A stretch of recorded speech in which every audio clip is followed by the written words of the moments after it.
Hello dear student, आज के classes में हम लोग सदिश बीजगणित के बारे में अध्ययन करेंगे। ओके, पहले हम लोग इसका इंट्रोडक्शन समझेंगे। सदिश बीजगणित क्या होता है। सदिश का यूज सर्वप्रथम एक आयरिश वैज्ञानिक नहीं गणितज्ञ थे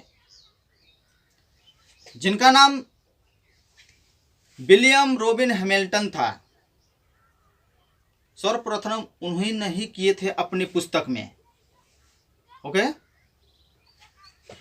प्राय सभी भौतिक राशियां फिजिकल क्वांटिटीज मुख्यतः दो प्रकार की होती हैं। कितने टाइप्स की होती हैं? 2 टाइप्स की होती हैं। कौन कौन होती हैं उसके बारे में हम लोग समझा जाए।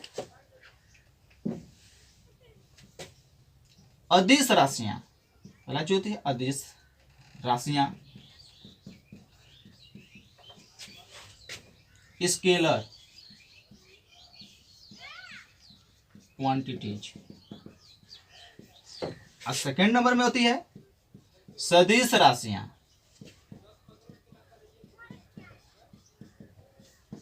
Vector quantities. ओके, अदिश राशियां किसे कहेंगे? वे राशियां जिसमें केवल परिमाण होता है, दिशा नहीं होती है। परिमाण मैग्नीट्यूड होता है, डायरेक्शन नहीं होती है, उसे हम लोग क्या कहेंगे? अदिश राशियां कहेंगे। सदिश राशियां किसे कहेंगे? वे राशियां जिसमें परिमाण मैग्नीट्यूड के साथ साथ निश्चित दिशा भी होती है, डायरेक्शन भी होता है, उसे सदिश राशियां कहते हैं, वेक्टर क्वांटिटीज कहते हैं।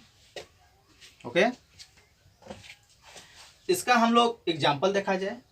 कौन कौन सदिश हैं, कौन कौन अदिश हैं, दोनों के बारे में हम लोग पहले समझेंगे। मान लीजिए दूरी सदिश है कि अदिश, कैसे हम लोग पता करेंगे? सदिश के लिए परिमाण और डायरेक्शन मतलब दिशा दोनों होना चाहिए। अदिश के लिए केवल परिमाण होना चाहिए। तो परिमाण क्या होता है? मान लीजिए कि इस बिंदु से आप लोग दूरी चल रहे हैं, मान लीजिए कि 2 किलोमीटर, तो इधर भी चल सकते हैं 2 किलोमीटर। तो 2 किलोमीटर मेरा जो है ये क्या है? परिमाण है। इधर भी चल सकते हैं 2 किलोमीटर, इधर भी चल सकते हैं 2 किलोमीटर, इधर भी चल सकते हैं 2 किलोमीटर, 2 किलोमीटर किधर भी चल सकते हैं। तो हमारा क्या हो जाएगा? दूरी हो जाएगी। दूरी हमारा क्या हो गया? अदिश राशि। अगर हम यहीं पर कह दें इस पॉइंट से 2 किलोमीटर हमको जाना है पूरब, इसमें हम क्या कह दिए? क्या कह रहा है? पूरब। इसमें दिशा ले लिए, यहां पर परिमाण भी हो गया, दिशा भी हो गया, तो ये हमारा क्या हो गया? सदिश राशि हो गया। ओके, जैसे आपसे कोई पूछ दे कि हमें यहां से स्टेशन जाना है, मान लीजिए इस बिंदु से हमको स्टेशन जाना है, इस पॉइंट से, तो आपने कह दिया कि 5 किलोमीटर है, उसे डायरेक्शन नहीं बताएं। वो व्यक्ति का किया स्टेशन इस यहां पर है, इधर न जाके वो इधर चल दिया। मान लीजिए 5 किलोमीटर ये है, 5 किलोमीटर है, तो उसको वो अपने लक्ष्य पर नहीं पहुंच पाएगा। क्यों नहीं पहुंच पाएगा? वो आदमी को हमने डायरेक्शन नहीं बताया, उस आदमी को डायरेक्शन नहीं बताएं, इस वजह से वो व्यक्ति अपने लक्ष्य पर नहीं पहुंच पाएगा। अगर वहीं पर आप कह देते कि यहां से पूरब चाहे पश्चिम जो भी होगा ये दिशा डायरेक्शन बता देते तो वहां पर वो व्यक्ति पहुंच जाता अपने लक्ष्य तक। तो यह हमारा जो होता है प्रारंभिक बिंदु और अंतिम बिंदु के बीच की जो न्यूनतम दूरी होती है उसी को हम लोग विस्थापन कहते हैं। तो ये हमारा क्या है, परिमाण भी है 5 किलोमीटर और दिशा भी इसमें है, तो हम लोग क्या कहेंगे, इसको विस्थापन कहेंगे। विस्थापन हमारा क्या होगा, सदिश राशि। मान लीजिए कोई व्यक्ति है वृत्ताकार मार्ग पर दौड़ रहा है, बिंदु ए से बी दौड़ा फिर सी तक पहुंच जा रहा है, तो उसकी टोटल दूरी कौन होगा, क्या होगी उसकी टोटल दूरी, ए बी सी ये पूरा होगा ये मार्ग ए बी सी। विस्थापन क्या होगा, विस्थापन होता है हमारा प्रारंभिक और अंतिम बिंदु के बीच की न्यूनतम जो दूरी होती है, हमारा यही विस्थापन होता है। तो हमारा एसी का हो जाएगा विस्थापन हो जाएगा। ओके, मान लीजिए कि कोई धावक है वो वृत्ताकार मार्ग पर दौड़ रहा है, वृत्ताकार मार्ग पर इस पॉइंट से चलना स्टार्ट किया, फिर वहीं पर आ जाता है अंत में। तो प्रारंभिक और अंतिम बिंदु हमारा यहीं पर है। तो टोटल दूरी जो हमारा होगा इस वृत्त का जो परिधि होगा वो होगा दूरी। अब विस्थापन क्या होगा, यहीं से स्टार्ट किया यहीं पर आ गया, तो विस्थापन क्या होता है, प्रारंभिक और अंतिम बिंदु के बीच की दूरी होता है न्यूनतम दूरी। ये हमारे पर विस्थापन का होगा 0 होगा। ओके, तो हम लोग कह सकते हैं विस्थापन का जो परिमाण होता है दूरी के परिमाण के या तो बराबर होगा या तो उससे कम होगा, उससे अधिक नहीं होगा। दूरी के परिमाण से कभी भी अधिक नहीं होगा हमारा विस्थापन। दूरी सदैव धनात्मक होती है। अब विस्थापन हमारा धनात्मक भी होता है, शून्य भी होता है और ऋणात्मक भी हो सकता है। ओके,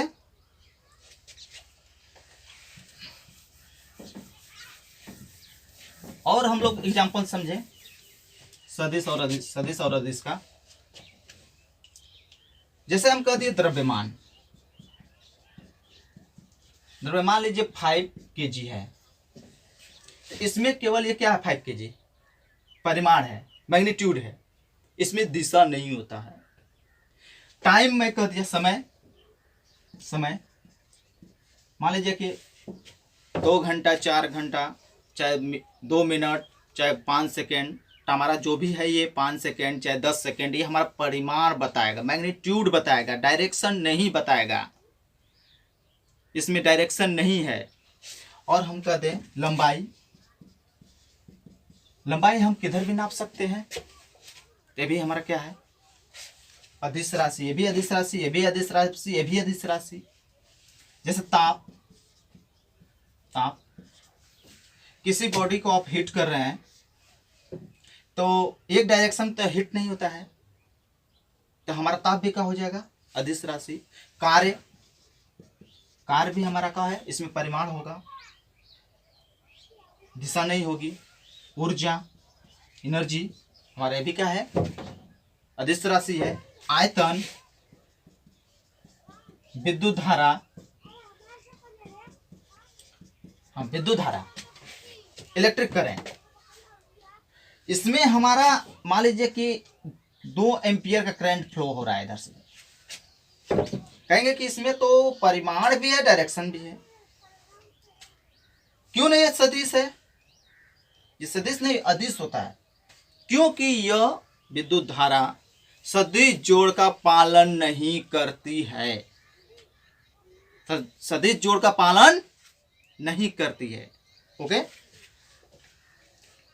नेक्स्ट अब देखा जाए इसी में का एग्जांपल अभी समझा जाए सदिश का। बल, मान लीजिए कोई बॉडी है,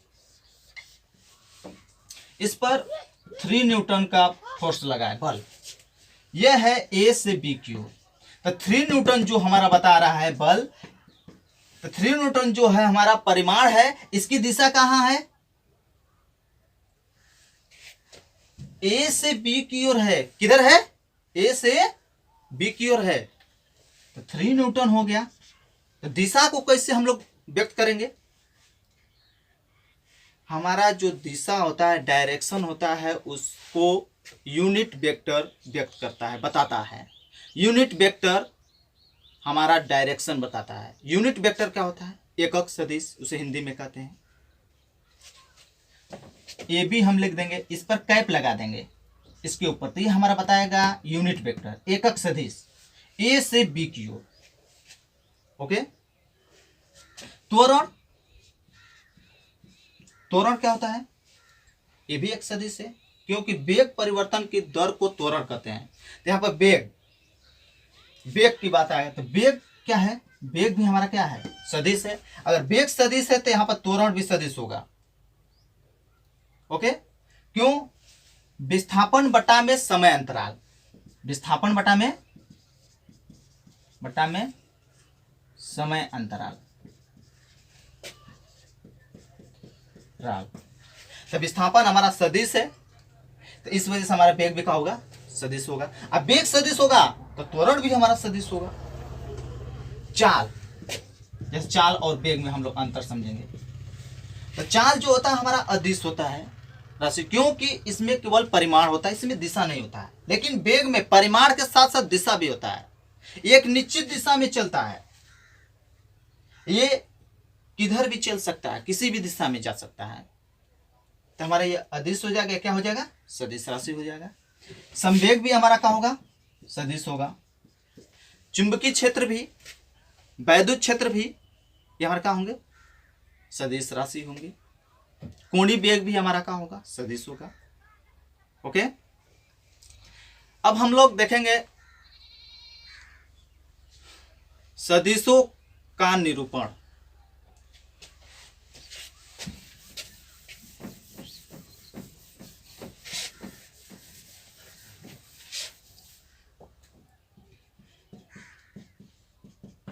सदिशों का निरूपण।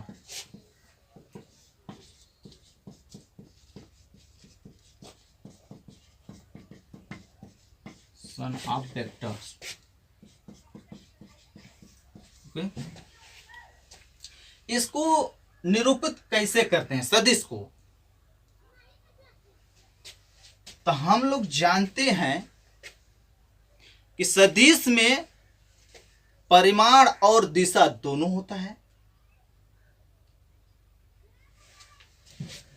मान लीजिए कोई पॉइंट ए है, एक अन्य पॉइंट अदर पॉइंट बी है, इसकी दिशा ए से बी की ओर है। तो हमारा जो ए बी होगा, ये दूरी जो है ए बी हमारा परिमाण बताएगा, मैग्नीट्यूड बताएगा। इसकी दिशा किधर है? ए से बी की ओर। तो हमारा जो ए बी हो गया, ये हमारा परिमाण हो गया। हमारा परिमाण, इसकी दिशा किधर? ए से बी की ओर। इस पर हम एक एरो लगा देते, तीर। ये तीर जो बताएगा, क्या बताएगा? क्या बता रहा है? ये ए से बी की ओर इसकी दिशा है। ये हमारा सदिश फॉर्म हो गया, सदिश का निरूपण हो गया। मान लीजिए कि पॉइंट P है, एक पॉइंट Q है, इधर है, इसकी दिशा P से Q की ओर।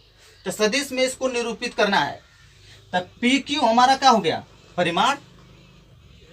ये हमारा क्या हो जाएगा इस पर? ये दिशा P से Q की ओर। ओके। ये हम लोग इस तरह प्रेजेंट कर सकते हैं, इसे रिप्रेजेंटेशन कर सकते हैं।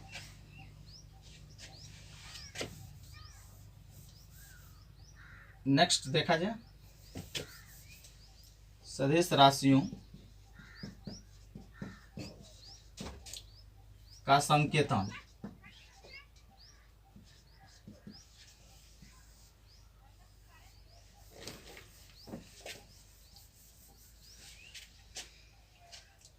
सदिश राशियों को प्रायः अंग्रेजी अक्षर के मोटे और गहरे अक्षरों द्वारा व्यक्त किया जा सकता है, या इसे और सुविधाजनक बनाने के लिए उन अक्षरों के ऊपर, अंग्रेजी अक्षर के ऊपर तीर का चिन्ह लगा देते हैं, एरो का चिन्ह लगा देते हैं, या उन अक्षरों के ऊपर रेखा, लाइन खींच देते हैं। और सबसे ज्यादा सुविधाजनक होता है अंग्रेजी अक्षर के ऊपर तीर लगा देंगे।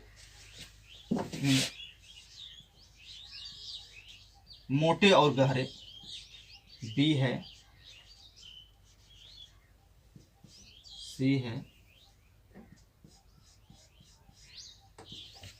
या इसे और सुविधाजनक बनाने के लिए इस पर तीर, एरो क्रमशः, या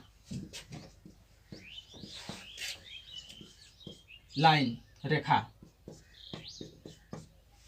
और सबसे ज्यादा सुविधाजनक होता है तीर लगा देंगे उनके ऊपर। ये हमारा होगा संकेतन। ओके, सदिश राशियों को संकेतन हम लोग उनके ऊपर जो भी अक्षर है, अंग्रेजी अक्षर, उनके ऊपर तीर लगा देंगे। इन सब में, इन सबका यूज कर सकते हैं हम लोग, लेकिन इसका यूज अच्छा रहेगा। ओके, धन्यवाद।